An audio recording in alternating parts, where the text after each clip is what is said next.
بسم اللہ الرحمن الرحیم۔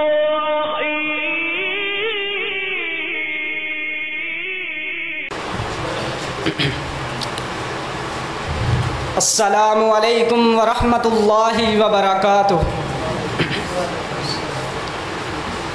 نحمده ونصلی علی رسولہ الکریم، اما بعد فاعوذ باللہ السمیع العلیم من الشیطان الرجیم، بسم اللہ الرحمن الرحیم۔ قال اللہ تعالی فی القرآن المجید والفرقان الحمید، والذین جاہدوا فینا لنہدینہم سبلنا۔ وقال الشاعر، جس دہج سے کوئی مقتل میں گیا وہ شان سلامت رہتی ہے، یہ جان تو آنی جانی ہے، اس جان کی کوئی بات نہیں۔ ارباب ذی وقار، معزز مہمانان اور ہم سفر دوستوں، میں آج جو عنوان آپ کی سماعتوں کے نام کرنے چلا ہوں وہ ہے کیا میں پاکستان میں علماء اہل حدیث کا کردار۔ صدر علی وقار، یہ بات تو روز روشن کی طرح آیا ہے کہ کیا میں یہ بات تو روز روشن کی طرح آیا ہے کہ کیا میں پاکستان میں یہ بات تو روز روشن کی طرح آیا ہے کہ زمین کو وطن بنانے کے لیے اسے جہد مسلسل کے ارکے تابدار اور جسم و جان کے خون اتردار سے سینچنا پڑتا ہے، تب بیج تناور درخت بن کر سیلابوں اور طوفانوں کا رخ موڑ دینے کے قابل ہوتے ہیں۔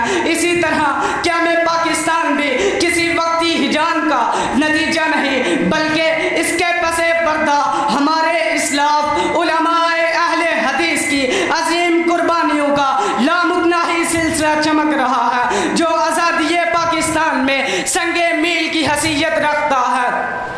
حضرات، اگر میں اپنے اکابرین کا تفصیلاً تذکرہ کروں تو میری زبان تھکن کا شکار ہو جائے، آپ کی سماعت جواب دے جائے اور وقت قلت کا شکار ہو جائے۔ الغرض میں بطور یاد دہانی اس گلشن کے چنیدہ پھولوں کی چند پتیاں آپ کے سامنے نشاور کرتے ہوئے اختتام کی طرف بڑھوں گا۔ سامعین کرام، آج روشن حقائق سے نظریں چراتے اور تاریخ کی سچائیوں کو جھوٹ کے کفن میں لپیٹتے ہوئے بڑی بے باکی سے باور کرایا جاتا ہے کہ کیا میں پاکستان میں علماء اہل حدیث کا کوئی قابل قدر کردار نہیں۔ آؤ میں تمہیں بتاتا ہوں کہ کیا میں پاکستان میں علماء اہل حدیث کا کردار کتنا روشن، چمکدار اور اجلا ہے۔ حضرات، ہندوستان کو دارالحرب قرار دے کر میدان جنگ میں کودنے اور عظیم تو استقامت کی آگ سے سکھوں اور انگریزوں کو بےتاب رکھنے والے شاہ عبد العزیز اہل حدیث ہی تھے۔ حضرات، ہندوستان سے فرنگیوں کو بے دخل کرنے اور تحریک آزادی کو کامیاب کرنے کے لیے قائد اعظم کو مفید مشوروں سے نوازنے والے مولانا فضل الہی وزیر آبادی اہل حدیث ہی تھے۔ حضرات، سیاسی طور پر تقسیم بر صغیر کا نظریہ سب سے پہلے پیش کرنے والے مولانا عبد الحلیم شرر اہل حدیث ہی تھے۔ حضرات، مسلم لیگ کے بانیوں میں شمار ہونے والے نواب محسن الملک اہل حدیث ہی تھے۔ تو پھر میں کیوں نہ کہوں، میرے لہو سے کھا کے وطن لالا زار دیکھ، میرے لہو سے کھا کے وطن لالا زار دیکھ، اسلام کے چمن میں خزاں کی بہار دیکھ۔ ارباب علم و دانش، جب باز دینی حلقوں نے فرنگی سازشوں کا شکار ہو کر مسلم لیگ سے علیحدگی اختیار کر لی تو تاریخ کے اس نازک موڑ پر فخر اہل حدیث حافظ عبداللہ محدث روپڑی نے نہ صرف مسلم لیگ کی حمایت کا اعلان کیا بلکہ اس کی حمایت میں فتویٰ بھی جاری کیا۔ محرک اہل حدیث مولانا ابراہیم میر سیالکوٹی زبردست مسلم لیگی تھے۔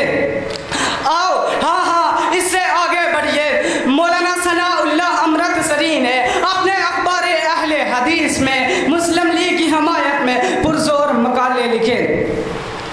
اٹھائے کچھ ورق لالے نے، کچھ نرگس نے، کچھ گل نے، اٹھائے کچھ کچھ نرگس نے کچھ گل نے، چمن میں ہر طرف بکھری ہوئی ہے داستاں اپنی. سامعین مکرم، صرف اسی پر ہی بس نہیں بلکہ